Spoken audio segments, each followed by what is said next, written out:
Why is it that a bunch of artists are ganging up against one guy? Nobody is like, oh my God, we need to worry about Drake's mental health because everybody at the top of the hip hop game is going for him right now. Nobody cares about that. But I think people also love that side of hip hop, you know, where the gloves come off and anything goes. Can you imagine the conversation between Rihanna and A$AP Rocky? Because Drake is saying that, you know, I hit it first. Imagine if Rihanna actually says to A$AP Rocky, just leave it, babe. I was going to ask you the question, why you think Drake won?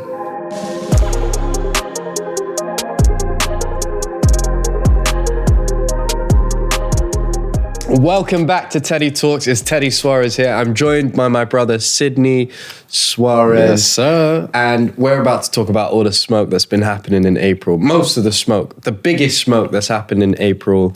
And to be honest, we were probably like kids in a candy store. Just, it's bad. Like, it's bad that we were so excited about beef, but we were just sat We were loving it. We were lapping it up. Yeah, enjoying it to a certain extent. I think when things happened, was it last week? I'm not sure about the timelines, but we had the shooting that happened, which obviously is the extreme to, what we didn't even expect. I think we had one conversation around would Drake and Kendrick end up getting into a shooting match, and whether or not it's them or not, it's not been confirmed. But yeah, we're very excited to have you back again. It's been a minute. Let's get straight into it. Yes. Let's start with, who do you think won the beef, Teddy? No bias involved, but Drake. I do love Drake. Oh wow, you're going against the grain. Yeah. I love what the grain is. Kendrick. I mean, the culture's with Kendrick. You can clearly see that, you know, Twitter's dominated by the Kendrick army, and there's a lot of Drake haters out there. Right? Yeah. So you got to be quite bold to say that you're not with Kendrick on this one. It's a good thing I'm not on Twitter because for me, I feel like outside of the, we're gonna get into it. In fact, I was about to jump straight into it. So let's start with the quotation, which actually, given the fact that the most part of our episode's going to be about Drake and Kendrick and the beef that's gone on, we've got quotations from their actual diss tracks. So do you want to start with yours, Sidney? Yeah, sure. So my quotes from Kendrick's song Euphoria, and I've got to be honest with you guys. I'm with Teddy on this one. I think that Drake did come out on top, and I'll give my reasons for that. Cheers to that. Later on. Cheers. You can tell we're brothers. But here we go. Here's Kendrick's quote from Euphoria. "Don't tell no lie about me, and I won't tell no truths about you." Straightforward, punchy. Why did you feel like that was the one out of how many diss tracks? I don't know. There was like 4 or 5 different diss tracks, plus the history of, you know, subliminal messages that they've been sending each other, all the undertones in their previous songs. The reason I went for that one was because I feel like, as the audience has been observing this beef from a distance, you know, you've got this massive divide. You know, you're on one end, people who are taking everything that Kendrick says as gospel, as facts. And on the other end, everyone's questioning everything that Drake says and are not taking it as gospel and not taking it as fact. And, you know, you can argue the reasons why they do that. But I find it very interesting that, you know, Kendrick's opening line in the end of that intro in Euphoria ended with that note. It's an interesting one because, I mean, for those of you that aren't up to date on it, it's later found out that, well, it's not, again, factual or confirmed that most of the stuff that Kendrick was saying was not true. Drake claims that it's not true.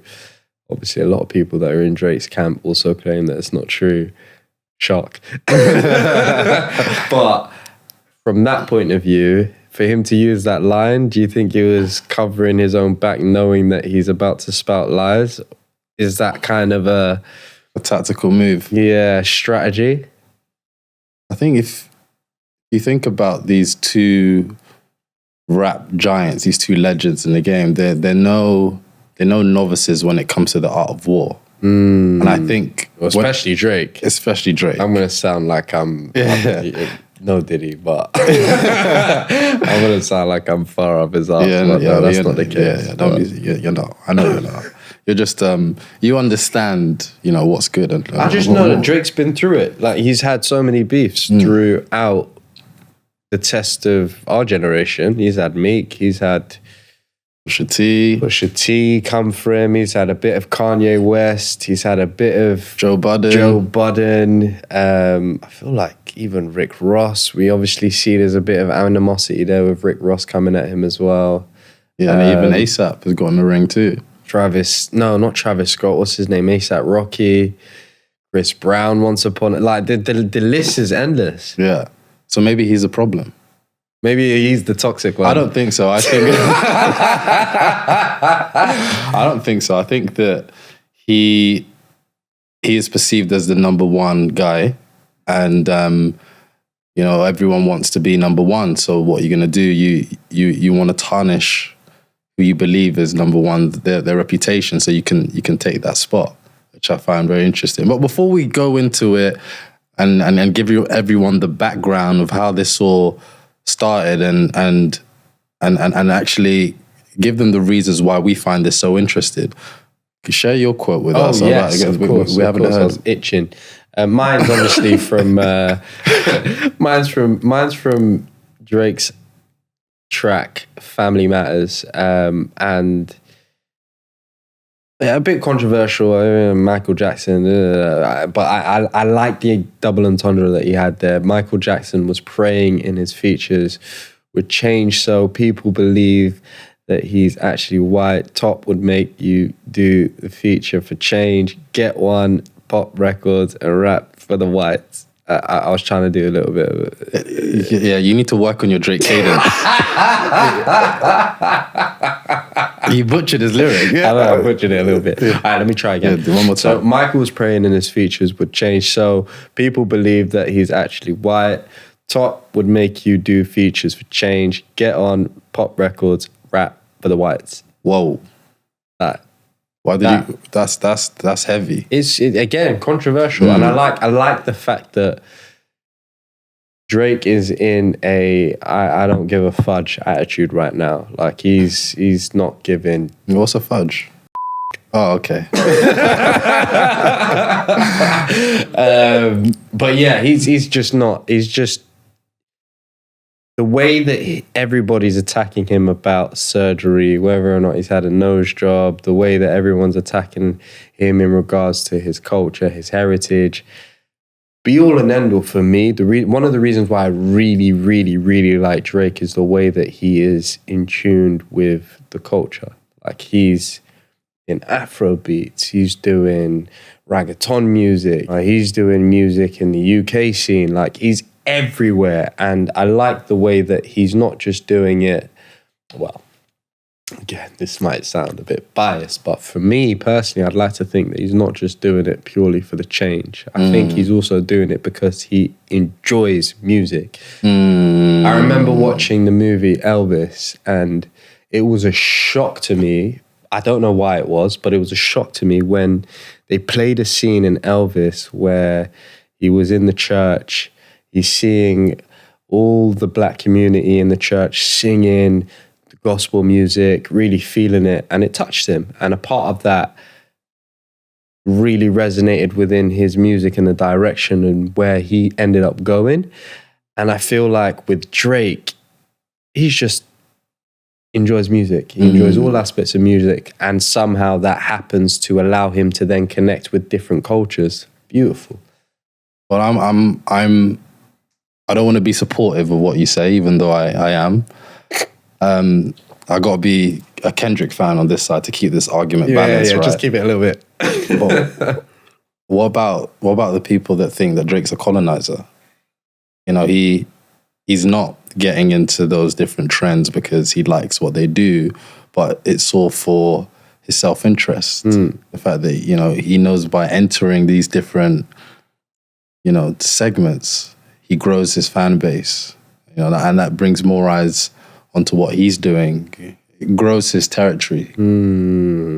What about that? You know, what would you say, you know, that Drake's a colonizer? That's quite a heavy thing to say. It's quite a heavy thing to say. Because if you think about also what colonizers are, you know, they go into someone's land, take their women, take their children, change the language, you know, all that kind of stuff. All those sort of things. Again, do you feel like when you listen to Afro beats, you have to listen to Drake? No, I don't. I don't. My top Afro beats tunes and artists have nothing to do with Drake. So even though he's tapped into the community, I don't feel like he's taken away from the community or he's trying to change the community. And I think when people are talking about him being a colonizer, you really need to think about what that means in the context of colonization that's happened in history, right? Like, is Drake really colonizing he can't do what Bad Bunny's doing. Drake, come at me if you think you can, but like, I personally think if you put 5 of Drake's reggaeton music and put 5 of Bad Bunny's tunes together, regardless of whether or not it's got features or whatever, most of the Latin community is going to say Bad Bunny's the GOAT. Same thing with Afrobeats. Nobody in the Afrobeats community is going to say Drake's the GOAT in Afrobeats. I love that example that you've just touched on because it speaks to what's happening in the Black community, specifically in America, and obviously, you know, they're global superstars, so it touches all over the world. But because hip hop was born and bred in the USA, Drake is almost looked as an outsider. So it's like, stick to singing, yeah, stick to melodies, all that kind of stuff. And then you mix that pot with the fact that he's not dark skinned, he's light skinned, he's mixed race, his mum's white. It's like that's not. Well, I'm not saying that's not true, but what people would think is that that's not the true essence of what hip hop comes from. No, you were an actor, and you probably had a bit of money behind you before you started entertaining music. So why should you be number one? Whereas Kendrick, you know, he's got the Tupac energy. You know, he comes from Compton. So he might be more relatable to the people that struggle. So in terms of being like the people's champion, the people's voice, the people's activist, I think I was just about to say Kendrick's bar. That probably struck a chord with them. What bar though? I'm curious. The A minor one, but I didn't think it was worth saying it then. A minor. I mean, it was cold, but it wasn't true. It wasn't. Ah, well, who says it's not? He says it's not. He says it's not. Yeah. The thing is, I hear where you're coming from, and I also have to say that wherever you are in the world, it doesn't really mean that you can't go. Well, I hope you would be able to go into another community.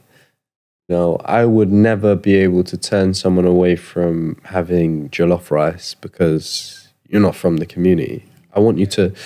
I saw a clip the other day of Jose Mourinho talking about Michael Essien, who was at Chelsea, and he spoke about Michael Essien bringing him over to Ghana to see the whole of Accra, have the food, see his family. So what? Now that Jose Mourinho's in Ghana, you think someone in Ghana is going to say, go back home, you're a colonizer. You shouldn't be able to. You shouldn't be able to dabble in, you know, our community, or worse off, you can't buy a Ghanaian player. You don't know what it means to be Ghanaian. You know, and I think there's an argument to be had with where people come from and just completely attach them to that community.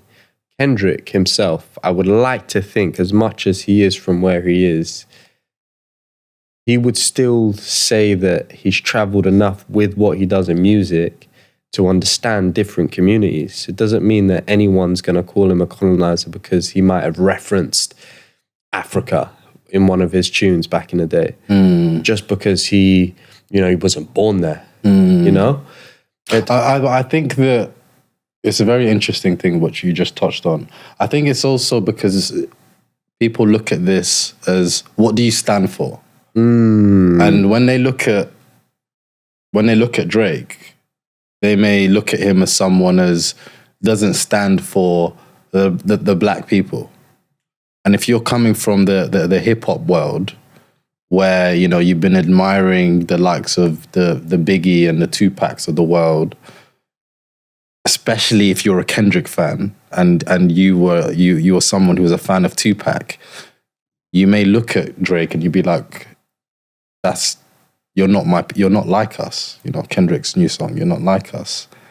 Must have done a beat. Even the whole title is like.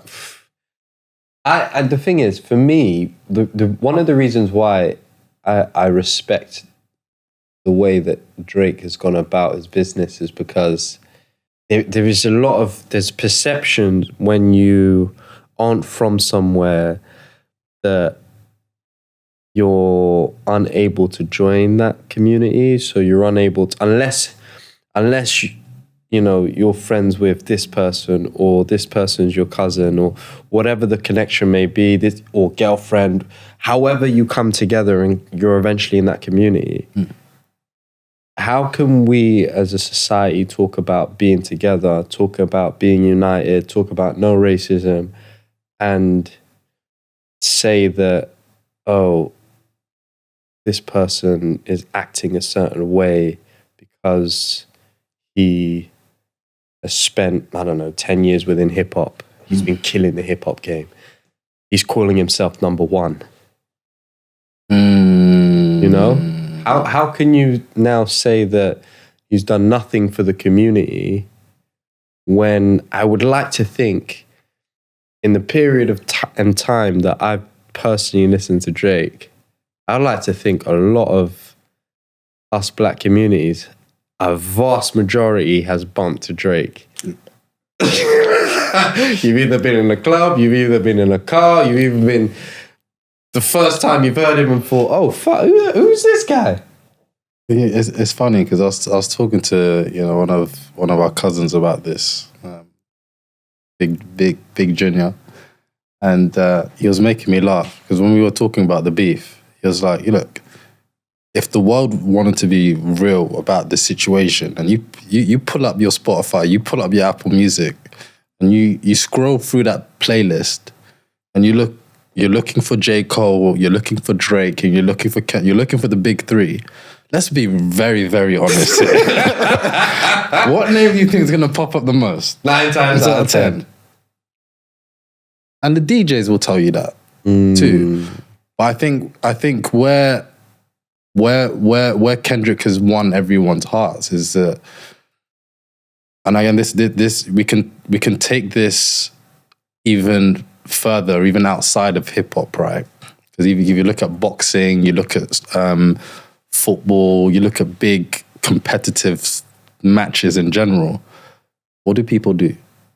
They like to vote for the underdog.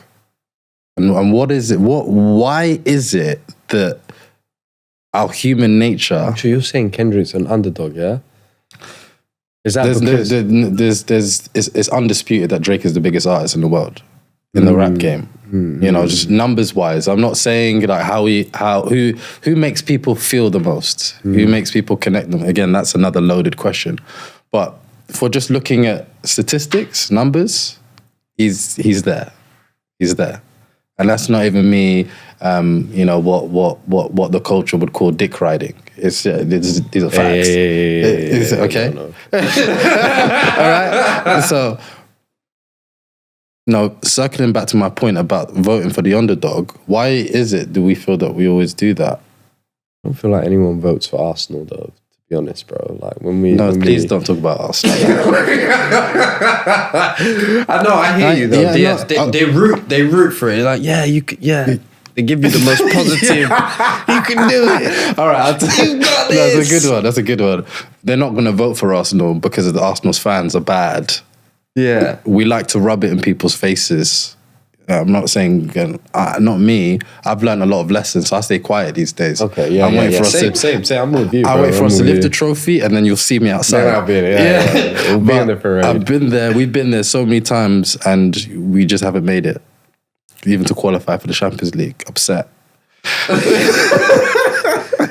But so in terms of the Kendrick reference in being the underdog, so you think the vast majority of his fans are backing him because he's the underdog?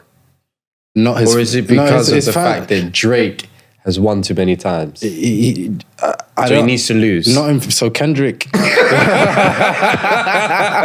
That's a good one. So Kendrick, right? I don't think he's viewed as an underdog in the people's eyes because he carries a lot of weight himself. Right? Yeah, 100%. And people also look at him as the king in his own right. But what I mean here is that, generally speaking, people like to vote for the underdog. And in this scenario, Drake is clearly the bigger artist. And being the person at the top, we always like to vote for the person who is fighting against the one who's perceived as the one who's at the top. Yeah. And whether people want to agree with this or not, let's just look at society in general. Why is it that a bunch of artists are ganging up against one guy? Yeah, it's true. It's true. And nobody has a problem with it. No one has a problem with it. Nobody is like, oh my God, we need to worry about Drake's mental health because everybody at the top of the hip hop game is going for him right now. Nobody cares about that. Well, people also, sadly. But I think people also love that side of hip hop.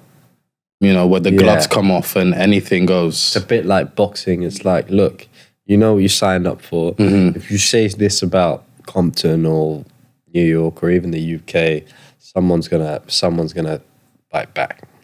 You can't just freely say Drake's name, or you can't freely say Kendrick's name. No, without it saying that they're either top 3 or top 1 or whatever they feel comfortable with. No. I was looking into this, because the science kid in me was interested about the psychology in this, and there's the psychology of why people like the smoke. They want the why people will be bystanders and not say anything. Okay. Yes. And there was an incident a long time ago. I can't remember what the name of the incident was. I'll find the paper and I'll slide it back into the comments for anyone who's interested in watching or listening. Where somebody was getting mugged in the streets, and there was observers. There was a number of people who could see the mugging, and nobody was doing anything about it. And the interesting thing about that is that happens a lot. Where someone's either getting beaten up or, something happens in the workplace and a lot of people are aware that it's happened. They'll laugh it off. They'll just, or pretend like they didn't hear anything until work's due and the drunken conversation happens. I mean, I'm guessing in Drake's case, people would say he's big enough to fight for himself. Well, J. Cole certainly thought so. All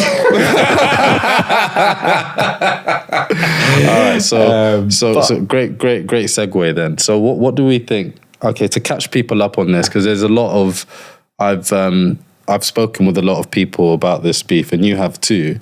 And there are people who know about it but haven't listened to any of the songs. So.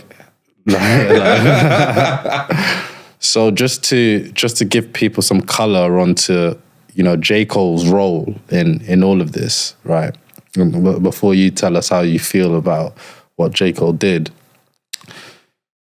Drake and J. Cole did a song together a few months ago called First Person Shooter. First Person Shooter mode. First Person Shooter, and one of the lines, one of the bars in there, J. Cole says, basically establishes Drake, J. Cole, and Kendrick as the big three. But also on this track, Drake has sent a few shots for Kendrick on it too. And now, Kendrick responded about a month later on Metro Boomin's album with Future called Like That, and said basically, fuck the big three, there's only Big Me. Which then sparked the beginning of this generational rap war, which we're all witnessing now. And then that triggered a back and forth of 4 or 5 diss tracks, kicked off by the Like That tune. And which I just want to say that Drake apparently claims that all of this happened way back when. But after doing some digging, we now understand that there has been a lot of underhanded, jabs being sent here, there, and everywhere, which we didn't actually realize until this whole thing is blown up, right? Exactly. But before they started their back and forth, J. Cole released his own diss track, didn't he? Yeah. Called the 7-minute drill. Oh, but by the way, that album, Might Delete Later, was a very good album. And the way that I have a lot of respect for J. Cole, because obviously whatever dream he had, whatever premonition he had of the way that the way that things were gonna go, he really stuck true to himself. He held back from, I think, a lot of people's demons. Demons, peer pressure, whatever you want to call it, managers turning around and saying, oh, this would be a great win. This would be, he knows he probably would have made a lot of money from this whole situation, this whole period. Because let's be real, right now, as we are talking about this, as the rest of the world has been talking about it, they're making a lot of money. Regardless of what happens at the end of it, they're all making a lot of money. And J. Cole decided, I think it was at a concert, wasn't it? When he broke. He probably made the decision before, but decided to announce it at the concert. At the concert in front of his fans to say, look, I know I've done this. You probably knew it was good. It was really, really good. But ultimately, it wasn't within his makeup, and he felt as though that he didn't really hate Kendrick or any of the parties involved enough to want to continue, to want to actually go down the path. So he apologized. Not many people in the hip hop industry would. And it's funny because although the knee-jerk reaction was, oh, why did J. Cole do this? There was still a lot of people that resonated with J. Cole for doing what he did. Because really and truly, had he been releasing a lot of diss tracks in the same rate that Kendrick had, and it wasn't authentic, kind of like, what's the point? This one really, really gets me. Yeah, because you're a J. Cole fan. Yeah, you really like J. Cole. Yeah, I really like J. Cole, and I really wanted him to take those gloves off. And because he can. He can. We know he can. We know he can. He did a Might Delete Later, and he embodied that spirit, because he actually did go and delete it. Yeah. Which wait, did he delete it, or he deleted the track 7-minute drill from the album? That, So I think, good for you. You release an album called Might Delete Later, and you deleted one of the songs. Give him his flowers for that. Yeah, there's nothing wrong with that. No. You said what you said, and you did it. So we can't find it on YouTube right now. We probably it's on YouTube, but it's just not on the official streaming. Okay. Streaming. Clever. Yeah.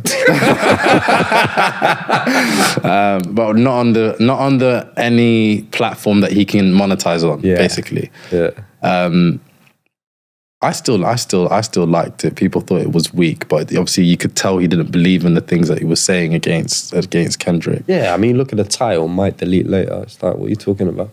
But there's a big thing there about protecting your inner peace, right? And he took himself out of, I don't care what society's norms are, or I don't care about what the rules of rap beef's engagement are. This is how I feel. I think that this guy is someone who I admire as a friend, or secretly I'm scared of going up against him. Yeah, either way, I don't want to smoke. Either way, I don't want it. Either way, I don't want it. I don't want it. And I don't know, maybe he got on the phone to Drake and he could hear Drake saying, you know, I'm going to say that this guy's a woman beater, and I'm gonna, you know, the whole energy. The whole everything was just like, I can't slow down, man. It's hard. It was too much for his heart. He said, no, I'm not involved. Yeah. I'm not involved. And again, you just have to respect it, because there's two different kinds of violence. There's the committed one, and there's the one that you kind of feel guilty for, right? You know, you're always going to turn around and be like, I wish I didn't do that. Right now, where Drake is at, it feels like he's loving every minute of it. He said Cole's losing sleep on this. I'm not losing. That's someone that enjoys the art of war. Sun Tzu, like he loves it. He loves it. And we all, well, I don't say we all, but people who love rap beef love war as well. Why is it you think that negativity sells the most? Like, obviously news outlets sell the most negativity. Was it Megan Thee Stallion? She had a period where she was number one, and she was beefing Nicki Minaj, and her song went number one. The track was dead. Yeah, it just wasn't. I don't even really remember any lyrics out of it, to be honest. But it just so happens that, again, from a money point of view, like we said, it inflates their numbers. Number one, most played. Oh my God, what's going on? Everyone wants to tune in. People that don't even probably listen to her wants to tune in. You know, and your question, why is that? I only go off my own personal circumstance. People love chaos. Like it is what it is. People tune into it, and I think from all realms, people tune into it whether or not they think it's right. People tune into it whether or not they think it's completely wrong. It gets everyone's back up. Going from the northern phrase, like in my Manchester days, it gets everyone's back up. Like it makes people, whether or not, like I said, you're for or against, gets a conversation going. Like between me and you, let's say we weren't both Drake fans, you and I would have been constantly no, I thought this was better. No, I thought that was better. It just so happens we're both like, no, this is lit. But like it's. There's conversation that ends up happening. And even, I mean, you even look at football and how big football is. Whenever the World Cup comes on, you have countries going at it. I'm better than you, we're better than you. Brazil ended up losing terribly to, when you went to the World Cup, 2014. 2014, that's a very long time ago, 10 years ago. When you went to the World Cup then, you saw the entire world rumble when they lost to Germany. And that's just, they couldn't deal with the disrespect of how they lost, right? To another country. The conflict, they didn't want to compartmentalize that. So whenever it comes to any kind of conflict, be it competitive, be it that it's just unwarranted, and it's just two people butting heads. The example you gave earlier on about the lack of aid, people just walking by, 9 times out of 10, everyone still would have looked over their shoulder. They would have been like, oh my God, what's going on there? Because you do it every time there's an accident. When there's an accident on the motorway, the reason why everything slows down, obviously the speed limit says slow down, but people don't go 40 miles per hour. They go 20 just to look over the shoulder and be like, oh my God, what the hell's going on? Take a video to send to everyone. Yeah, everyone really is like, oh, something crazy has just happened. I want to see.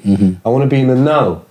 And that's another thing. They just want to be a part of the turmoil. They want to understand it. They want to be able to talk about it. They also want to be able to relate to the emotions. And again, if you're someone like me, you're just biased. I mean, we love it. We love it. Right? I mean, this is great for hip hop, right? You know, seeing two of that's regarded one of the greatest of all times showcase their abilities against each other and also put it on multiple tracks, which we've never seen before. I think I absolutely love it. And I think the big question here is, well, where is the line? Right? Because obviously recently you touched on the fact that, you know, there's been a shooting at Drake's house. And I think there was a recent development of someone trying to break into it. Oh, really? I didn't even know that one. So you sped me up on that one, actually. And then when you look at historic events with how things played out with Tupac and Biggie, yeah, you know, they're both not around to tell the story. So, you know, there is no rules when it comes to rap beef, but should there? Is there a case for what is the right way for going to war with someone who you regard as a rival? If Drake's being real, I'm sure he's losing sleep because he doesn't know whether or not someone's going to burst through his door. One of his friends is going to give him a call to say someone's been shot. And I think in the beginning, it's all fun and games. In the beginning, it's all, you know, let's test out our ability. And I think obviously there's some underlying issues, which is... There's real hate. There's real genuine hate between the two, which is actually sad because there's a lot of talent between the two. As much as I'm a Drake fan, I've also grown up on Kendrick as well, and I love Kendrick's music.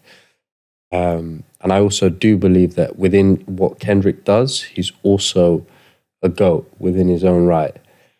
All right, so let's go into that line, right? Let's talk about where the line is, right? Because there's things that they've both said about each other, the allegations, which is some serious stuff. Even mentioning the kids. Bringing up the kids, bringing up the families. It's like... But they took it there.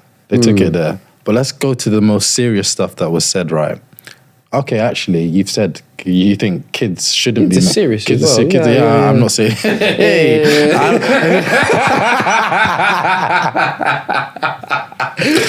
I'm here backtracking like J. Cole. I'm sorry about what I said there. It's... kids are important too. Yeah.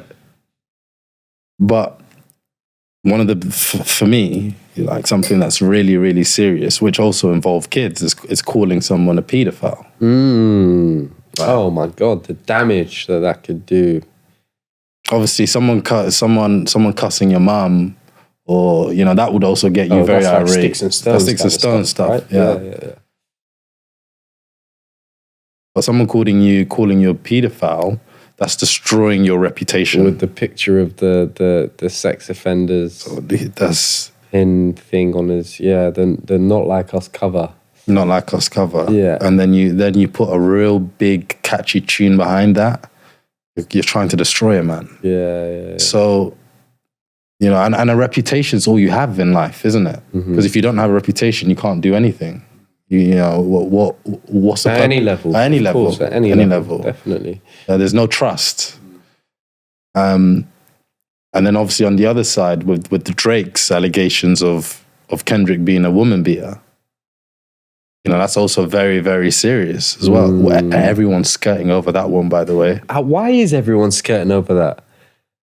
Because that is for me. I've heard someone say to me before that not one person actually. I've heard sadly a few people that I know that have gone through something as traumatic as that, and they've never wanted to open up about it. Like they've never wanted to go and say, "Oh, this is what I went through." I think it's because victims get they get told that they're not victims sometimes. By the person that is causing the damage. Sometimes by the people that's assessing. Of course, baby reindeer. We saw that even with the police officer. No, this isn't an issue. Yeah, you're right. You're right, actually. But I think that's madness. Drake. Oh my God, Drake's a pedophile. A minor. Oh my God. But then when we talk about the woman beating issue with Kendrick, no one's like... It's not sticking. Really, it's not sticking. No one's zoned into it. Because I know he's lying about that. But what I find very interesting about this beef is that no one has pulled out receipts yet. Yeah, everyone has made their minds up about who's telling the truth. Because they have this underlying bias towards who they want to win. It's funny, I saw this morning that Rolling Stone and another media company announced that Kendricks won. I was like, who announces winners and losers in rap beef? It doesn't exist. It's a matter of opinion. Someone within the Rolling Stones camp? There was a headline. Oh, the Rolling Stones magazine. This magazine. Kendrick Lamar wins rap beef. I was like, according to who? Yeah. Where is the... Why are you the adjudicator? Yeah, and where's the criteria about who wins and loses? Anyway, that's a question for them. But going back to not necessarily just the issue with both are a big issue. The pedo thing and also the woman beater thing. Like they're both, regardless, there's not one that topples the other. They're both, as you said, just as damaging as anyone claiming that this is a thing. So I don't quite remember that back in when we were listening to the Biggie, the Tupac, nobody was. Oh, I distinctly remember. First of all, nobody's gone to those lengths to, really start making up things that could be damaging to someone. And sadly, that's actually society. That is where we are right now. I don't like the idea of people making things up so that it betters them to then allow themselves to get to a better place. And they think they can get away with that. Are you sending shots right now? I'm not sending any shots, but I just don't like that. You want to get on the mic right now? But I don't like that. It's as Drake said, come with facts. Mm-hmm. If you've got the receipts, fine. Come with the facts, then I'll have to deal with the repercussions of that. But where, obviously, yes, there's no real receipts from Drake's angle. There's a lot of concrete evidence that's come out that people will then piece together and say, well, that makes sense. But from Drake's perspective, he hasn't really got that to look at. Where I want to go with that and where I want to segue into is the idea that a lot of this holds a lot of pressure. It holds a lot of pressure mentally, physically, not to mention in the beginning of the whole turmoil, families then get involved, people from outside sources then have to deal with the fact that, my son is being told that he's had a nose job. My son's being told that he doesn't like black women. The domino effect of everyone around you within the circle, because really and truly, it's not just Drake that's been spoken about. It's not just Kendrick that's been spoken about. He now has to deal with the knock-on effects. We've all often spoke about, oh shit, Drake just said that. Can you imagine the conversation between Rihanna and A$AP Rocky? Because Drake is saying that you know, I hit it first. Yeah. Like, can you imagine the repercussion of that, the repercussions of that when they go home? They have to have this conversation. You know, I think Drake was saying, Rihanna would say, just leave it, babe. Imagine if Rihanna actually says to A$AP Rocky, just leave it, babe. And then that causes a rift. And so Right? what, you think I'm not better than him? Oh, you think that he's gonna take me out? What, you think I can't rap? Egos start getting involved. What? So what? You want to get back? Do you want to get back with him then?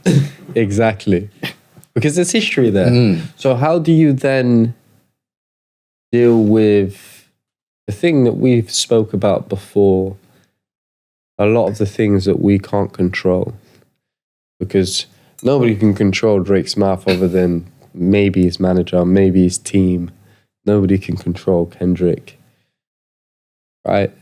So how do we, as people that could potentially be connected, and I'm even talking about fans, because some fans potentially could have been the reason why they've gone out to Drake's house and decided to fire shots, right? So how do we, as people that feel as though they're really connected to Drake, feel as though they're really connected to Kendrick, deal with the fact that two grown men are going at it with iconic status? I think this just doesn't apply to the beef with between these two. I think you can probably say this applies to most events in life that you see on the news. You need critical thinking. You need to be able to think for yourself and not just react when other people are reacting. Well, why don't you take a step back, listen to what you listen to, and observe the facts and look for the facts. Are there any facts? Is there any cold, hard evidence about what you're seeing? Okay, maybe not. And then make your decision. Don't go with what the crowd is saying. You know what this brings me back to, I was going to ask you the question, but you kind of took me there. I was going to ask you the question, why you think Drake won. And for me personally, it was a combination of things. Because if you were to look at the rap beef as boxing rounds, you know, when Drake fired with push-ups and the tailor-made freeze. By the way, push-ups are such a banger. Oh my gosh! You know, 20v1. He's going against everyone, and he's handing out a lot of L's. A lot, and he's alone. He's alone in this. He's not got Young Thug who's in prison, or like J. Cole who's about to say given up. No, J. Cole who's decided to step back. You know, live in peace. By the way, if J. Cole was involved on Drake's team, it would be crazy. J. Cole, man. Oh. But anyway, we got sidetracked. And then he came out with the tailor-made freestyle, you know, beckoning Kendrick. You know, come outside, man. You're taking too long. You know, we're waiting for you. It's been a few weeks. And by the way, I've got your favorites, the guys that you look up to. You know, Tupac and Snoop Dogg rapping with me on this. You know, he did the whole 8 Mile thing, insulting himself. Again, as a strategic move, the whole Eminem approach, I love that.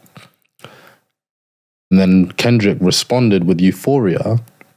And although he had bars in there, which I quoted, you know, we started off the session with, don't tell no lies about me and I won't tell no truths about you.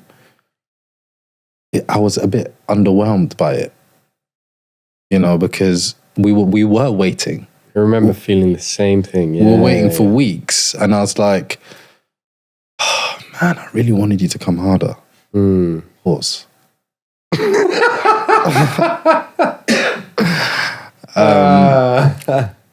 And then And then he did what nobody expected, which was dropping the back-to-back songs, which was, yes, you know, Kendrick's Outside Again. I'm loving it. But with those tunes that he was dropping back-to-back, it wasn't still taking me with him. Yeah. And then Drake came out with Family Matters, and for me, this is a KO punch. And I'll explain to you, these Kendrick fans are gonna get all over me for this, but if you watch the video, right, as well as listen to the lyrics, they're both telling a story that marry up together. Now, this is the artistic side of music, which I love so much. With the video, Drake was putting the writing on the wall of, I set you up. I remember we had the conversation when he was having that discussion in the video with the guy with the red bandana on his head, and we were like, can you imagine if that is Drake having a discussion with this person to go and feed information to Kendrick? Lo and behold, it then comes out that Drake then says, we fed you the information. And I remember and when we you were like, what? Wow! I remember you pointed that fact out to me, because it went over my head. And I noticed the guy was wearing a red bandana. And then I was like, whoa, wait, who wears red bandanas? Yeah. The Bloods, you know, from Compton. I was like, whoa, okay, you know, maybe there's something here. But then I was like, well, okay, we're speculating. Not only, oh, by the way, that tune was a banger as well. That tune was a banger. And I think people sleep on that tune as well because Kendrick dropped basically an hour later. Meet the Grahams. And you're like, what the hell's going on? The whole internet was in frenzy. And in terms of the art of war, if you're respecting, what they're doing in terms of moving the pieces around the chessboard, that was a fantastic move from Kendrick. Because what he was doing, he was drowning out the noise from the other side. But it's still a banger. I think when the dust settles and people come back to the songs, people look at Family Matters as one of the best diss tracks that's ever come out. There was 3 songs within one track, essentially. It was special. It was so good. that was one of the reasons for me personally that clinched it. And then the Kendrick fans and the Drake haters were saying, yeah, he's singing too much. We need Drake that raps. And this guy, because he has his finger on the pulse, he probably was looking at the internet. I was like, okay, you want me to rap? I'm going to rap. And then he came out with The Heart Part 6. Oh my goodness. And even that one, I think he's done a little bit of a nice, cute bow with that one. Because he's wrapped everything up quite nicely. He said, look, these claims they were good, but they weren't true. If they were true, then yes, I hold my hands up. It would have been a long day for me. But ultimately, I think also within that track, what I really loved was that Drake kind of paid Kendrick his flowers in the sense that he said, look, you are a worthy opponent. It's just a shame. True. It's just a shame. Yeah. And it's one of those things that I think when you look at what you were saying, where's the line? And I think there's responsibility at that level with Drake, Kendrick, Jay-Z, Once Upon a Time, everyone within the community, when you have iconic status, to recognize when things are going too far. Yes, there's an ego. Yes, there's pride. But to understand that not only is the whole world watching you, but you've got your family left and right of you. You've got your friends who could potentially also be in danger as well. So that reminds me. They also know that the world doesn't care about that. They should know. I know the world doesn't care about that. But when you're so focused on taking out your rival, you have the blinkers on, and you're not thinking about what's good, what's bad. You're just thinking about Do you know what? I think about Arsenal and Man City right now going for that Premier League title, right? And again, I'm not a top footballer. I mean, back in the day I was, but I mean, not now, right? Yeah, before you were 16 and got that knee injury. Yeah, so I don't know. I don't know what it's like to compete on that level, but you would like to think that when there's that shining trophy at the end of the rainbow and you're so close to it, and you got to think about Man City and Arsenal right now, there's 2 games to go. There's 2 games to go. And they're so focused on taking out the other side. And it's about who blinks first. They don't care about what is the right way of winning, what's the wrong way. They just care about winning. And I feel like because Drake and Kendrick, they can sense that they're at the end. It's almost, this is like the last saga in their career. And it's like people have been talking about you and me going up against each other our whole lives. And this is the moment. So it doesn't matter how I get there. Like, if I have to pull out a gun and a sword fight, I'll do it. You know, it's more of my legacy's on the line here. I'm 50-50 on that. Look at Formula One, for example's sake. Lewis Hamilton's not going to drive into his teammate for the sake of crossing the line, being first. And like, in theory, the two, when you look at Kendrick and you look at Drake, whoever wins, it can make a track tomorrow. What about 2 years ago, right? When Mike Verstappen and Lewis Hamilton had that last lap together, and rightly or wrongly, Verstappen, he was a number of places behind after, I can't even remember what it's called in F1 terms, where all the cars are catching up to each other after there's been an incident. And they have to slowly drive around the track. Sorry about my F1 knowledge. But they allowed Verstappen to catch up to Lewis Hamilton and said, let them race. You don't do that, right? And he ended up winning the game. Who, Verstappen or Lewis? Verstappen. But so when you look at that example, is that not the line though? It's like, okay, these two people are pole position, right? Let them race. Don't get everyone else involved. In my eyes, that's a good thing. The only reason why it's a bad thing is if you're afraid of losing. If you're Lewis and you're like, oh fuck, I had the head, like, you wouldn't give a shit. Yeah, no, if I'm Lewis, I'm like, but I've been beating him the whole race. Why are you giving him 4 more positions? Are you crazy? No, you wouldn't. Yeah. No, if you're Lewis, you would think you're gonna smoke it. No, I think not when he's just got fresh flats.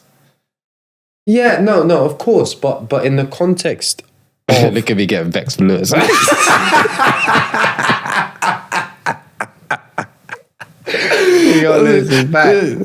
No, but in the context of conflict, right? And you saying, I'm better than him, he's better than, and he's turning around and saying, no, I'm better than you. All right, let's get on the starting lineup and race. Yeah, but then... Are you telling me you're going to back out? And if you would, I'd be like, what? Yeah, you give me fresh tyres too then. Yeah, but let's start on equal footing.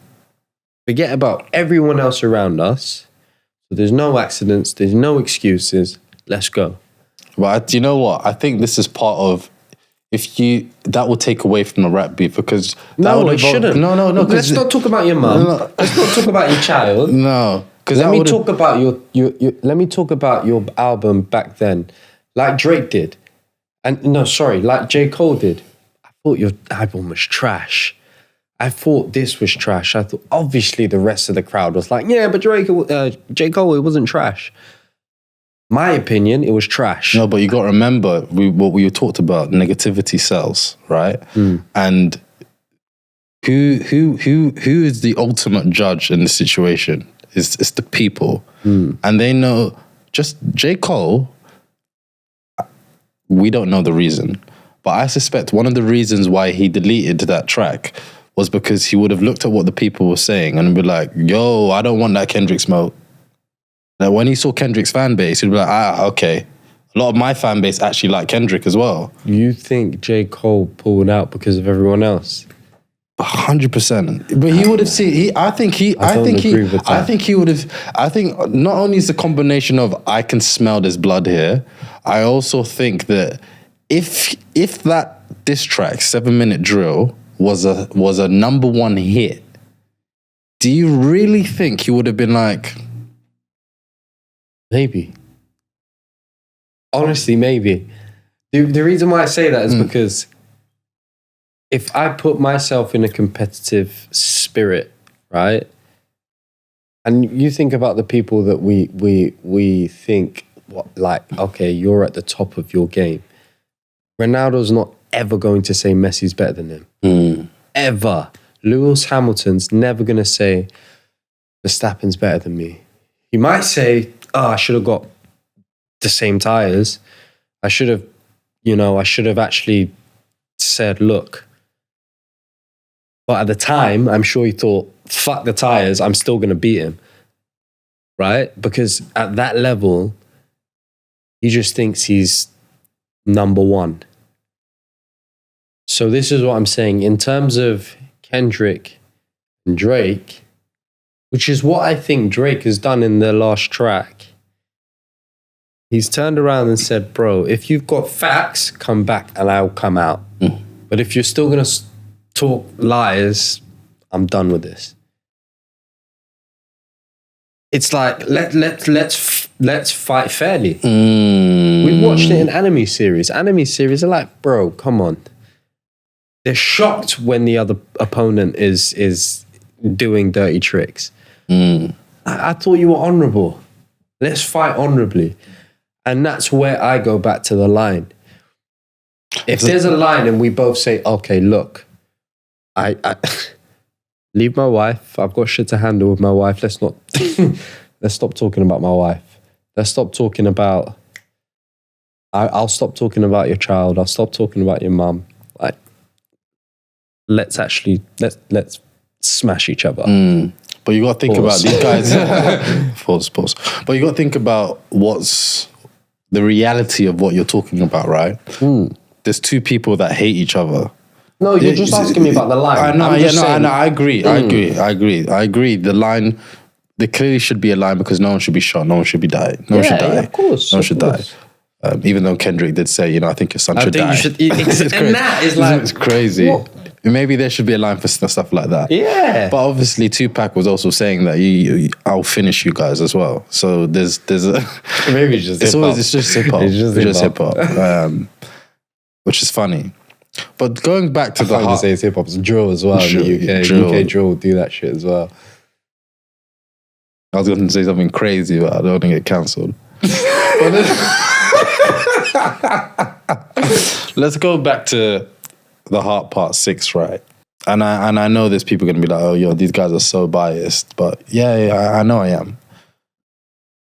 It is what it is. Yeah, it is what it is. It really is what it is. So, these allegations that Drake is making at Kendrick. He's saying that you are a woman beater and your son is not your son. Your son is your general manager's son. Yeah, that's crazy. Just clarify what's going on, I beg. Do you think he should respond to that? Do you think, because Drake has come out and he's, as a strategic move, he's come out and said, all right, look, I'm responding to your allegations. And I'm saying it's not true. I haven't been arrested. I saw some funny quote out there saying, Drake is saying, if I'm a liar, ain't my pants on fire? I think that made me laugh. Oh my God. But it's that's my the receipts, to your question. The receipts, right? Drake has turned around and said, look, if this is all a lie, sorry. So, bro, hit me with something else. Kendrick's not said that once. But we have to apply the rule to him as well, right? In what sense? The fact that he's saying that Kendrick is a woman beater. Yeah, Kendrick hasn't said you're lying, Drake. But Drake hasn't come out with the evidence either.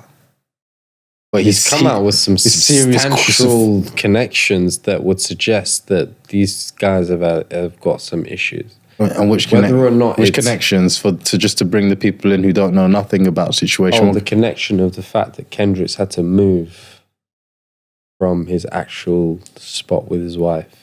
From LA. He's now from LA to New York. And then he's in New York by himself. He's in New York by himself. He's not with his kids. Allegedly, he's gone from, which obviously what Drake's claiming is, obviously Kendrick stands as the black messiah, the black savior of hip hop. Exactly. And he's gone from enjoying the smooth chocolate, and he's now gone mixed. Right? And now he's also claiming that he's enjoying the white milk. Exactly. That's what he's saying. And also he's also claiming that there's one son that gets a lot of the limelight and the other son is just, you're not allowed to take photos. Oh, that's just like me and you. When? Limelight and stuff. Oh.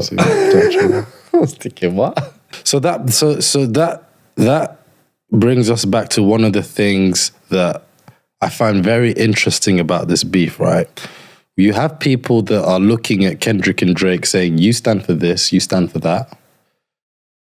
But there's one thing that is making people feel a little bit torn about the beef, is about how you view race, right? It's like, okay, Teddy, are you black enough? Because you're light skinned. Or wait, Teddy, are you black enough because you're light skinned and you grew up in England and you don't... I didn't grow up in England. Oh yeah, sorry, I did. You don't even know where you're from. I was like, wait, what? No, what registered it? I wasn't born in England. But yeah, I'm with you that. You're right. You found yourself. I found myself. Okay. Me? Good. Yeah. Right. Is Teddy there? Hello. Hi. Yeah. Okay. Good. So those questions are the questions that are being posed in this beef, right? It's like Kendrick is saying that, you put on this persona, you're not black. You're using the hip hop armor to, make yourself look more black. I think that's a hip hop thing though, because it's like Chris Brown. You can't rap, and just because he started off singing, he's light skinned, starts rapping. It's like, stick to your lane. No, you've got the talent. You still can rap. And you can still spin the songs together. We've had it before, like you and I, where it's like, wait, you're brothers? Well, how come you're darker than him? What the fuck are you talking about? That doesn't mean we're not brothers, right? Mm-hmm. Maybe one person came out sooner out the oven, but like... You decide. You decide. We're still brothers, right? So I think the color of the skin shouldn't matter in this war game. The matter of who's got the talent. Do you think that's why people like Eminem gets discredited? Bro, I don't think he gets discredited, I don't. He's like not. When 50 Cent comes out and says like, I just wouldn't. But I don't think he's like unanimous. He's not widely accepted as this is the GOAT of hip hop. Oh, okay, yeah. Yeah, no, maybe. Yeah, maybe. But again, I go on the side of who's to say that he hasn't. This is the thing. I think it's a very dangerous game to say, as a culture, we claim this, right? Like in football. Imagine if people were like, football started in England. England created football. So...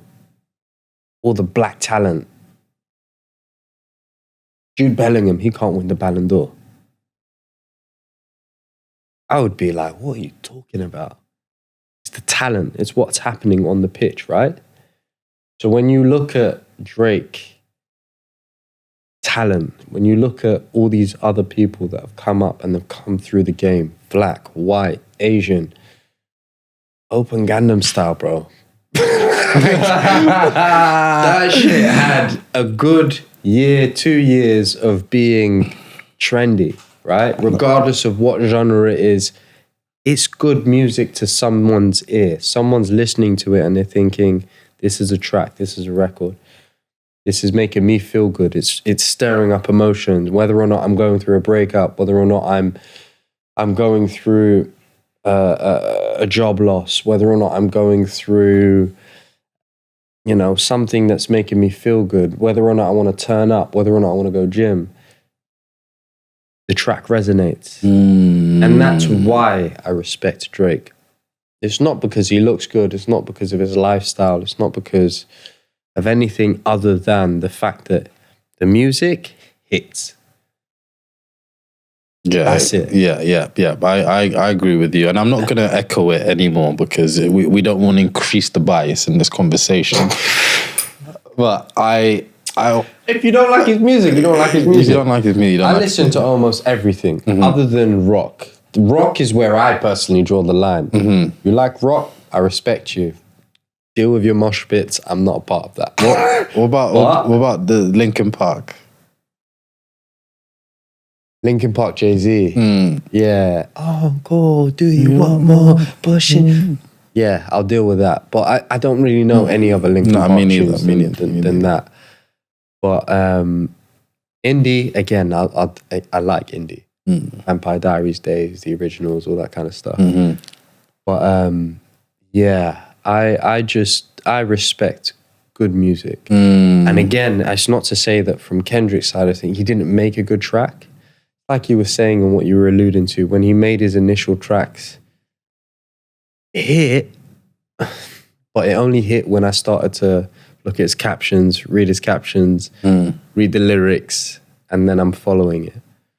I don't know, Drake somehow managed to resonate with me with what he was saying, and his messaging was clearer. His videos for me were more artsy.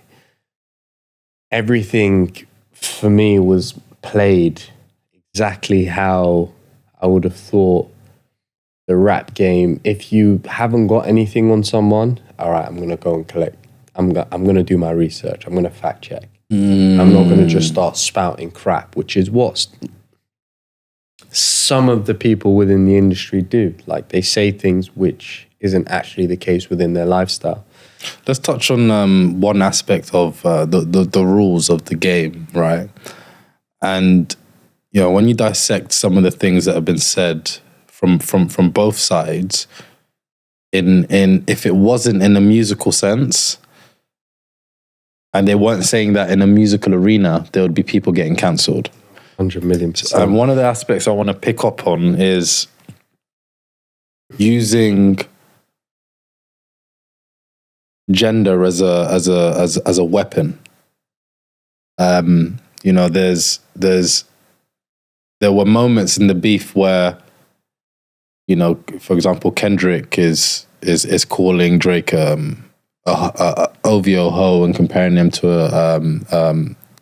a female slut. And there's also moments in the beef where Drake is poking fun at Kendrick and saying, oh, you know, your auntie who is alluding to the fact that your uncle who's become a woman. Where is your uncle at? You know, he's poking fun at him there.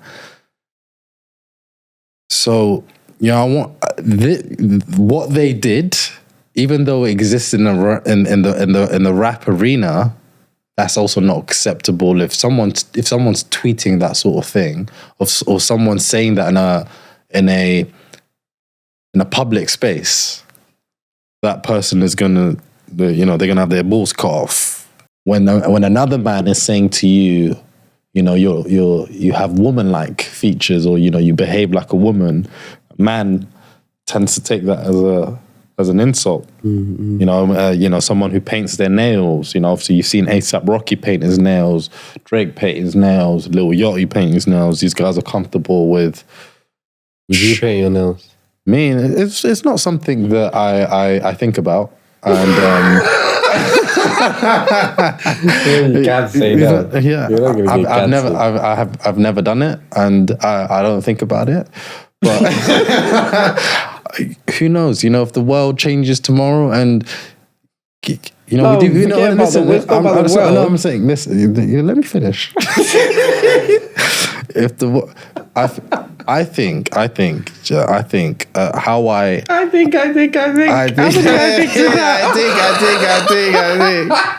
What do I think? How I dress, right? It's not only to make me feel good, but it's also. Well, I'll ask you the question. Don't worry about it. No, it's also just say you're not going to pay your nails anytime soon. No. That's what I'm saying. This is why I say there could be a possibility, which I'm not writing it off. Oh, you want to paint your nails? No, I'm not saying I want to paint my nails. I'm just saying why there could be a possibility in a world where. Listen. Imagine if what women viewed as attractive was the men painting their nails in some part in the future that we can't imagine right now. You telling me if a bombshell asked you to paint her nails because that's what she liked, and that's what majority of bombshells liked. I was once a bombshell. I don't think I'll paint my nails though. Okay, I'll let you have that one. But I'm just saying, we do things because of the other sex, and because we want to become more appealing to the other sex. So, you know, if all of a sudden it became a desirable trait to have your nails painted, then I might strongly consider it. But I won't. It's not. Consider it. I said I'd consider it. See what color you might get. You might like it. I have a red on my middle finger. But I hear you. I think the attack on females, and it's a sensitive one nowadays, isn't it? Even the whole Rick Ross white boy thing is. I remember when I first heard him call him a white. Rick Ross called Drake a white boy. Rick Ross, obviously, if you haven't sped up with the whole thing, Rick Ross sent a diss track to Drake as well, and within that diss track he's spouting white boy. Like, again, I love Rick Ross. I love his talent. You can do more. You can just do more. It's almost like being in a playground and kids are saying things that you're not supposed to say anymore, or you can't say anymore. Obviously, Rick Ross isn't going to get cancelled because he's called Drake a white boy. It's not going to happen. And again, I just think there's a line, because there's not going to be any repercussions for Rick Ross. Where there's no repercussions for Rick Ross, that now means that someone somewhere in the world believes that they can scream white boy or black guy or whatever at any Tom, Dick and Harry on the street. We see it all the time in football stadiums. You know, they're still taking the knee nowadays because racism still exists. And I think we discussed this right around the time that, I think it was before Drake released his last diss track, and we discussed the fact that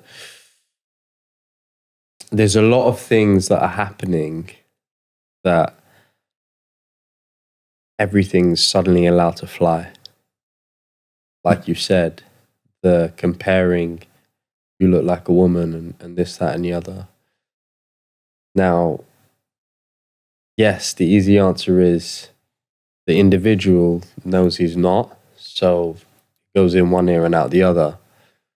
But there's so many people that have been personally attacked in that way that haven't been able to deal with it that way. I think because I didn't answer the question, because we went on a tangent, I'm going to ask you the question. How do you deal with the notion of sensitive to, I think we've asked these questions before in the past, but with what's happening, I think it's more relevant even now.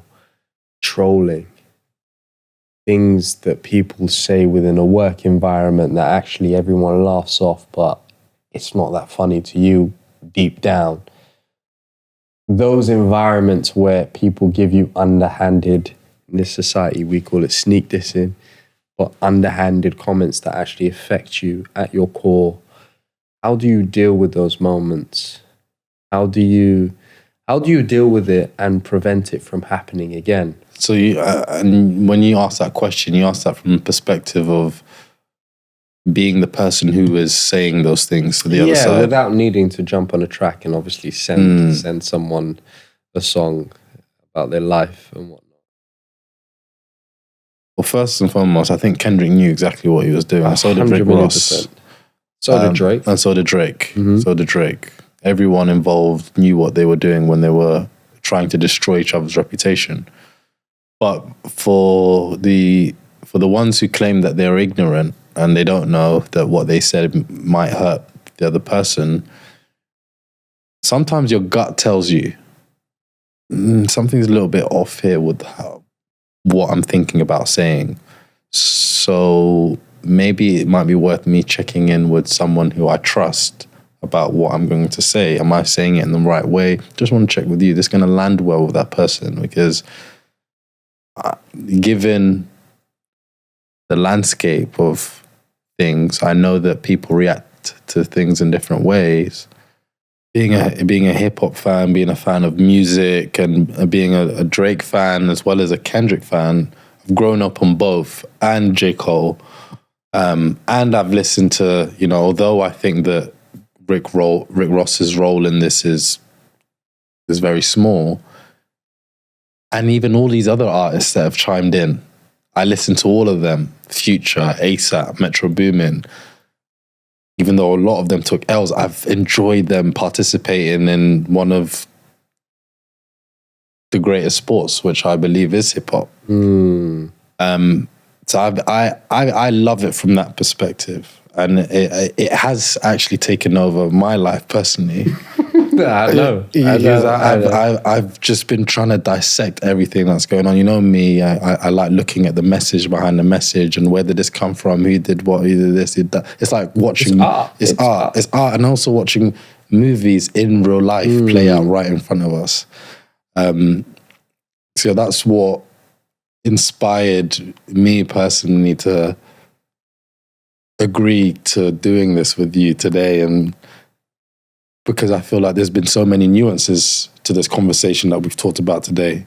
Not only from, the racial perspective, but the role of the media in how we make our decisions, how it influences our decisions, deciphering truths from lies, protecting your reputation. Not being fed a specific story and just running with it as well. That's the easiest thing to do as well. And there's been lots of other things that have amounted to this beef as well, which we haven't touched on, which I think, there's a mood this year, isn't there? People are calling out each other.